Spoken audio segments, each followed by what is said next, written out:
So I'm curious what you were so high in Jaden last year, new going in and all that. But what are some of the bigger changes you've seen, even subtle changes that may make a big difference in his game, even?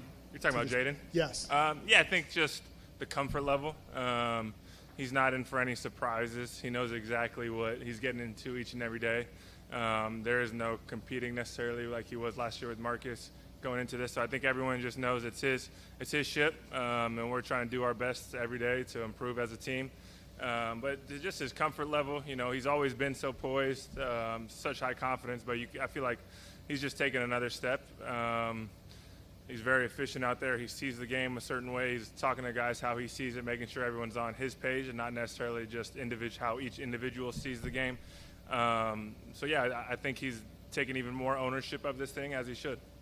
Are there some of the even plays out here so far that you've seen, like, is it a little bit quicker? Is it a little bit crisper? Like, what is the difference? How does that translate to some of these plays?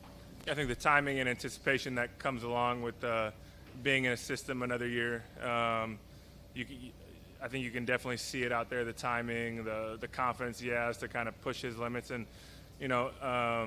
training camp, off-season is about testing how far you can go. And so I still think everyone's trying to push their boundaries, push their bodies to see how much better we can be individually, so the collective gets even better. And that's why I don't put it like if a quarterback throws a pick or whatever, oftentimes sometimes you just got to see how far you can go. If I slip on a route, it's, hey, let's see how far I can push outside a guy in terms of his leverage to see how far I can get back inside. So I think training camp is all about pushing your limits each and every day. And if we do that individually, we'll obviously grow collectively. Speaking of the pushing limits, like whenever you have a little bit of downtime today, I noticed you running sprints on the side. Have you always done that stuff, or was there a moment in your career where that started happening? No, I think it's kind of always been something, trying to find little advantages. I don't do special teams. I haven't done special teams for a few years. And so I don't want to be that guy that just sits around when other guys are working. And so for me, it's a great opportunity to just really refine the fundamentals. Like you see me doing all the release work each and every day. If you watch during special teams, that's how I start every practice, is to work on my stance, my starts, work on my press releases, because I feel like once I'm into my routes, no one can really cover me. It's just if they get a hand on me early, that messes up the timing. So for me, it's always about just finding trying to find little ways to get better. I got a phenomenal coach in Coach Rai who pushes me, encourages me, finds little things that we can improve on. So I think I owe a lot of my success last year to him. And just for me, it's just about the mentality of I'm not just going to stand out there and just go through the motions. It's about how can I find a way to get better and push the limits just a little more. And you've talked about how DQ really takes care of his vets. Was there ever a moment for you where you keep pushing, and it was weird for you to get, hey, you're not practicing today, or we need you to slow it down? Yeah, I mean, some guys had off days yesterday. I was kind of supposed to be in that group, but he's receptive to my feelings as well. I've always been a guy that kind of just wants to overwork himself, so I need people like DQ to kind of keep me from myself, or so I don't go too far. And oftentimes I've gone too far where it ends in injury or whatnot. So DQ, the thing that's amazing about DQ, and it's not just in this situation, he over-communicates, which a lot of coaches, when players are just left to their own thoughts, it's a dangerous spot. You don't know kind of the motivation, the quote-unquote agenda, whatever it is.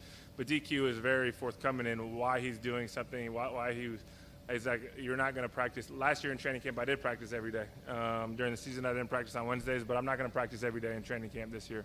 We had a long season last year. We want to have another long season this year. So oftentimes I need people to kind of keep me from myself, and DQ has just been amazing at that. Zach, usually with successful teams, coaches get rated, coordinators go to other teams. How rare is it to have pretty much the whole staff back from last year, that continuity, in approaching training camp this year? You already kind of know each other, that you're trying to make the next step. Yeah, I mean, I think it is very rare to have the success that we had last year, and coaches, that the entire coaching staff stays the same. Obviously, we had one or two changes here and there. But overall, I think it is rare. But at the end of the day, we are very fortunate as players to be in the same system a second year. Jaden's very fortunate to be in this system a second year, because it is hard just to start from scratch. So even if it's the same system, it's a different caller. So you got to get used to a new play caller, even if they're calling the same plays. Sometimes the fundamentals change a little bit, the details change a little bit. So we're just glad everyone's back, and not to talk about last year at all. But we are very fortunate to be able to compete against each other right now with the same coordinators, same position coaches for the most part. So, yeah, we're excited about the entire continuity of the group, and we just got to continue to get better. Zach, you've obviously won a Super Bowl. You've also been on teams that maybe the expectations weren't so high. Does this camp feel any different than maybe last year with there is high expectations for this team to go far? Yeah, I think the expectations of this team do not impact what goes on in the building. Last year, not many people chose us to be successful, and this year maybe too many people are choosing us to be successful. And so for me, I think the message is how can we get better? I talk about it all the time with last year. If we started fast or started slow, it's about the continuum improvement throughout the year. And we all have to be better. If we're the same team we were last year, we've let ourselves down enormously. And so for me, for the guys, it's just about how can we improve each and every day? How can we improve the timing, the communication, the blocking? Because we weren't at the end of the day, this year is a completely new team. I don't want to talk about last year really anymore. And so for me, it's just all about how can we get better? How can this team improve? Because we got a lot of new players. I've been on really talented teams. I think this is a talented team. But at the end of the day, talent really doesn't win you games in this league. And so for us, it's about how can we become better as a unit, offensively, defensive, special teams, and better as a team. You talked about a lot of things that have stayed the same, and you talked about some things that have changed. Being able to add players like Debo and Michael Gallup to the skill room, how do you think that helps the skill room but also helps Jaden in year two? I think if you look at our skill group, it's a very diverse skill set between players. I don't think there's just a bunch of guys that have similar traits, similar skills. So I think when you're able to have a bunch of varied talent levels, varied skill sets, it really allows the coordinators to kind of open up the playbook. A guy like Debo, you can really do whatever you want with him as a chess piece. So I think he's going to be a huge piece of our offense. Really excited to see him going, especially when you get the pads on, because I know you can feel his physicality without pads on, but I know he's going to take it to another level when we get the ball in his hands in the games or preseason games or practice. And Michael Gallup has been impressive, man. For a guy that missed last year to be able to come in, show his athleticism, really humble guy. Really love coming to work with him. And really the whole group, really humble, just want to work. Noah Brown, phenomenal player. So, yeah, we're excited about that room. Is that kind of on the same lines of continuity? When you go from year one to year two in an offense, maybe under a Cliff Kingsbury offense specifically, are you able to kind of expand plays and concepts, or is it more about fine-tuning what you do well? Yeah, it's a little bit of both, honestly. Obviously, going into last year, everyone was learning the system, so it was very vanilla. Now you really want to take the next step in terms of improving the details. We're not starting on first base per se. We're starting maybe on second base in terms of the details and guys knowing the plays. So really it's just fine-tuning things, but also you can't be the same. We can't just roll out with the playbook week one and expect things to happen. There's got to be new plays. There's got to be a little evolution in the playbook. So I would say it's a combination of both.